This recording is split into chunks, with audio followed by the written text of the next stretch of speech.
Sir, जब हमको परसों उन्होंने सम्मान के लिए बसंत विहार में बुलाया था, तो जब जनरल साहब की रैली थी, जनरल बीके सिंह साहब की, तो जब उन्होंने बोला कि आप लोग पे पेंशन के लिए धरने नहीं दे रही सरकार, तो क्या करेगी।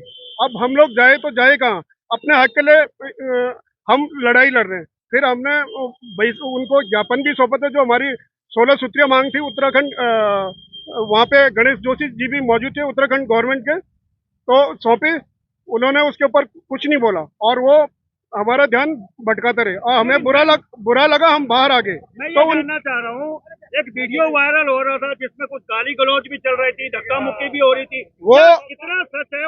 वो उनके कार्यकर्ताओं के द्वारा एक सैनिक के साथ अभद्र व्यवहार किया गया, जो कि नहीं होना चाहिए। मोदी जी जुमलेबाजी करके सैनिकों के बीच में जाते हैं कि लड्डू खिलाने के लिए, लेकिन इस देश के अंदर बड़े दुर्भाग्य की बात है कि सैनिकों के साथ इस तरीके से अपमान हो रहा है। उनके जो कार्यकर्ता हैं उनके द्वारा अभद्र व्यवहार किया जाता है, इसलिए उन्होंने हमको उस सम्मेलन में बुलाया कि बोलते हैं हमको वोट दो। अब देखो ये वोट कहाँ तब्दील होगा, वो 19 तारीख को पता चल जाएगा। चलिए ठीक है, आपका क्या शुभ नाम है? जय हिंद, जय भारत। मैं पूर्व सैनिक गिरीश जोशी, और आज मैं ये कहना चाहूंगा कि आज जो उत्तराखंड में बॉबी पवार एक नाम है, वो पूरे उत्तराखंड में छा चुका है। इस सांसदीय लोकसभा चुनाव में नतीजा जो भी हो, लेकिन बॉबी पवार ने उत्तराखंड को बहुत बड़ा एक मैसेज दे दिया है, जिसमें जनता एक किराए की जनता नहीं है, लोग अपने खुद बॉबी पवार के साथ आ रहे हैं और दिल से आ रहे हैं। और आज बॉबी पवार पूरी टिहरी लोकसभा में एक चर्चा का विषय बन गया है और विपक्ष के जितने भी हैं सब उनसे बहुत डरे हुए हैं।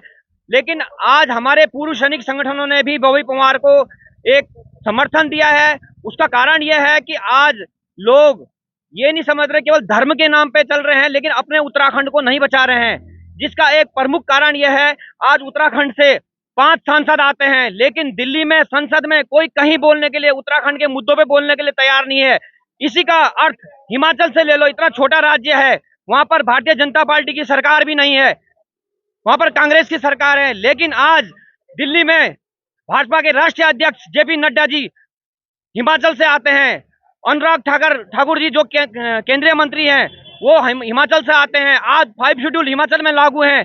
आज हिमाचल में कोई भी इतना बेरोजगार नहीं है, वहां पर नौकरियों की कमी नहीं है। पूर्व सैनिकों का वहां पर 15% आरक्षण है और उत्तराखंड में 5% आरक्षण है। चलिए इस समय परेड ग्राउंड के ठीक सामने मैं खड़ा हूँ। पूर्व सैनिक मुझे मिले हैं, उनसे बातचीत करता हूँ, क्योंकि लोकसभा चुनाव के बीच में पूर्व सैनिकों को लेके भी खबरें आ रही है, क्योंकि वो विरोध कर रहे हैं। आपके पास आना चाहूंगा, चुनाव के बीच में ये भी खबरें आ रही है कि पूर्व सैनिक कुछ विरोध कर रहे हैं और कहीं भाजपा के साथ में हाथापाई हो रही है, सच है ये बात? जी, जब भी आप सौरी स्थल दिल्ली का 6 नवंबर का मामला लगाओ, जब हमें गिरफ्तार किया गया, से लेकर जहां पर भी हम लोग अपने पे पेंशन या अपने अधिकारों के बेसिक बुनियादों की मांग कर रहे हैं, वहां पर वो लोग हमारे पर बल प्रयोग या धक्का मुक्की कर रहे हैं। जब जनरल बीके सिंह साहब के यहाँ पर वो आए थे, उनने एक शब्द कहा था कि रानी घर से बाहर आए ना आए, कुछ बोले ना बोले, आप मोदी जी को देखकर, देश को देख के समर्थन देना। तो हमने उनसे पूछना चाहा था कि प्रधानमंत्री भी एज ए सांसद ही तो लड़ रहे होंगे बनारस से, एज ए प्रधानमंत्री लड़ने होते तो फिर ये चाइना की तरह यहाँ चुनाव ही नहीं होते। लोकतंत्र में हम अपना सांसद चुनते हैं या प्रधानमंत्री, जिनका उनके पास कोई जवाब नहीं था। और दूसरा, हमने उनके जो खुद हमारे कुछ सैनिक, उन्होंने कहा था कि इनकी मांगे नाजायज है, ये जंतर मंतर रामलीला ग्राउंड अपने स्वार्थ के लिए जा रहे हैं।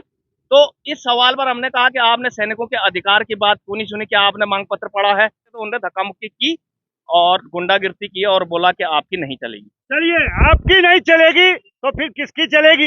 ये जनता है, चलेगी इसी की, क्योंकि यही वो लोग हैं, थोड़ा आगे आ जाएं, जो वोट देकर सांसद, विधायक और सरकार बनाते। आपका क्या शुभ नाम है? नमस्कार, मेरा नाम कैप्टन चंदन सिंह बिष्ट, अध्यक्ष बिलासपुर कांडी पूर्व सैनिक कल्याण समिति का अध्यक्ष हूँ। और मैं आपके चैनल के माध्यम से माननीय जो हमारे मतदाता हैं, मेरा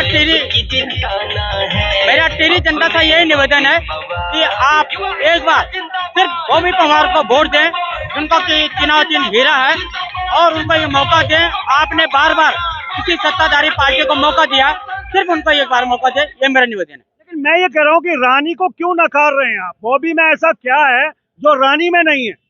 बॉबी वो शख्स है, वो युवा है जो धरातल से जुड़ा हुआ है और उसने जमीन में हकीकत को जानता है। और बॉबी पंवार और जो आप माननीय सांसद महोदय जो निवर्तन है उनकी तुलना करें तो मुझे बताओ, मंडवा और जंगौर की बाल को कौन पहचान सकता है? अभी कंपटीशन हो जाए तो वो लड़का सिर्फ बॉबी पंवार है, और जिसकी उम्र मात्र 26 साल है और जो धरातल से जुड़ा हुआ है। और हम सबके मेरा सिर्फ सांसद जो टिहरी क्षेत्र है उनके जो भी मतदाता है उनसे सिर्फ निवेदन है, इस बालक को सिर्फ एक बार का मौका दें।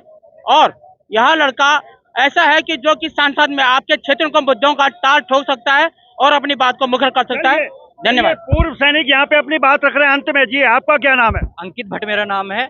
मैं लगातार उत्तराखंड के हितों की बात लगातार करता रहता हूँ अपने सोशल मीडिया पे देखिएगा। आज आपका एक सवाल था कि ऐसा क्या है बॉबी पंवार में जो महारानी भी नहीं है।